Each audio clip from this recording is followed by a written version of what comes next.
नमस्कार दोस्तों, स्वागत है आपका द भारत में। तो दोस्तों, आज हम डिफेंस न्यूज़ में जानेंगे कि चीन को कड़ी टक्कर देने के लिए अब भारतीय रेलवे चाइना बॉर्डर तक दुनिया की सबसे ऊंची रेल लाइन का निर्माण कर रहा है। और दूसरी बड़ी खबर में जानेंगे कि सेना का आधुनिकीकरण करने के लिए भारत लगातार हथियारों की डील कर रहा है और उसमें अब रेवन ड्रोन भी शामिल होने वाला है। अब क्या है रेवन ड्रोन, आपको पूरी खबर सरल भाषा में बताएंगे। प्लीज़ आप वीडियो के एंड तक बने रहिए और वीडियो को लाइक करके चैनल को सब्सक्राइब भी कर दीजिए। दोस्तों, चीन अगर अरुणाचल प्रदेश तक रेल ट्रैक बिछा रहा है तो भारत भी पीछे नहीं है। चीन सीमा तक भारत दुनिया की सबसे ऊंची रेल लाइन का निर्माण कर रहा है। इसका खास रणनीतिक महत्व लेह में है। दोस्तों, ये रेल लाइन वहां तक बिछेगी जहां से कुछ ही दूरी पर चीन की सीमा शुरू होती है और ये रेलवे लाइन सैनिकों को सामान पहुँचाने में मदद करेगी। भारतीय रेलवे के इतिहास में इस लाइन का निर्माण सबसे मुश्किल माना जा रहा है और इस रेल सेक्शन पर ट्रेन करीब 75 किलोमीटर की प्रति घंटे की रफ्तार से दौड़ने वाली है। दोस्तों, चीन के साथ सीमा विवाद को देखते हुए रेलवे ने लेह लद्दाख तक ट्रैक बिछाने की योजना को अब गति दे दी है। सामरिक दृष्टि से महत्वपूर्ण बिलासपुर मनाली लेह परियोजना के प्राथमिक लैंड सर्वेक्षण का काम भी पूरा हो गया है और उसके बाद 1500 किलोमीटर रेल सेक्शन की लेवलिंग का काम भी पूरा हो गया है। हिमाचल प्रदेश के बिलासपुर से लेह टाउन के बीच करीब 475 किलोमीटर लंबी ब्रॉडगेज पटरी बिछाने का काम शुरू हो गया है।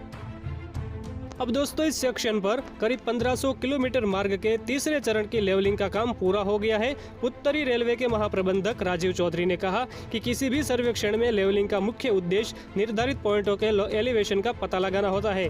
निर्माण दल के कम तापमान और कम ऑक्सीजन स्तर वाले दुनिया के सबसे ऊंचे दर्रों में से एक लेवलिंग का काम अब पूरा हो गया है। दोस्तों, इस रेल मार्ग पर करीब 110 बड़े पुल बनाए जाने की योजना है जिनकी कुल लंबाई 23 किलोमीटर होगी और 31 रेलवे स्टेशन बनाए जाने का प्रस्ताव है जिनकी कुल लंबाई 33 किलोमीटर होगी। और इस रेल लाइन के निर्माण की अनुमानित लागत करीब 68,000 करोड़ रुपए है। दुनिया की सबसे ऊंची रेल लाइन बनाने का कीर्तिमान भारत स्थापित करने वाला है। अब दोस्तों, अगली बड़ी खबर भी जान लीजिए जो भारतीय सेना को लेकर है। भारतीय सेना अपने सैन्य क्षमताओं को बढ़ाने में लगी हुई है ताकि किसी भी विकट परिस्थिति में हमले के लिए पूरी तरह तैयार रखा जाए। हाल ही में चीन के साथ सीमा विवाद हो या फिर पाकिस्तान के साथ तनाव, इन सभी कारणों की वजह से सेना खुद को अब तैयार करने में लगी हुई है।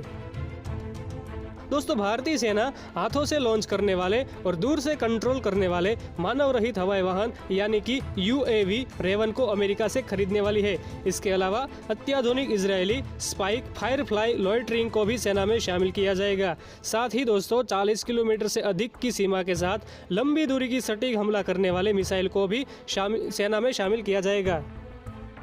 दोस्तों, रेवन एक प्रकार का खास ड्रोन है। आप उसे UAV भी कह सकते हैं। आप उसे अपने हाथों से उड़ा सकते हैं और यह करीब 10 किलोमीटर दूर तक जा सकता है। रेवन का वजन करीब 2 किलो है और सैनिक इसे अपने साथ कहीं पर भी ले जा सकते हैं। भारतीय सेना करीब 200 RQ-11 रेवन को खरीदने वाली है जो 500 फीट की ऊंचाई पर 10 किलोमीटर तक उड़ सकता है और 95 किलोमीटर प्रति घंटे की रफ्तार पकड़ सकता है। रेवन के स्पेयर पार्ट को सैनिक अलग अलग करके अपनी बैग में भी रख सकते हैं। तो यह थी दोस्तों आज की डिफेंस की टॉप खबर। ऐसी ही लेटेस्ट खबर देखने के लिए सब्सक्राइब कर दीजिए द भारत को और पास में रही बेल आइकन की घंटी को भी दबा दीजिए।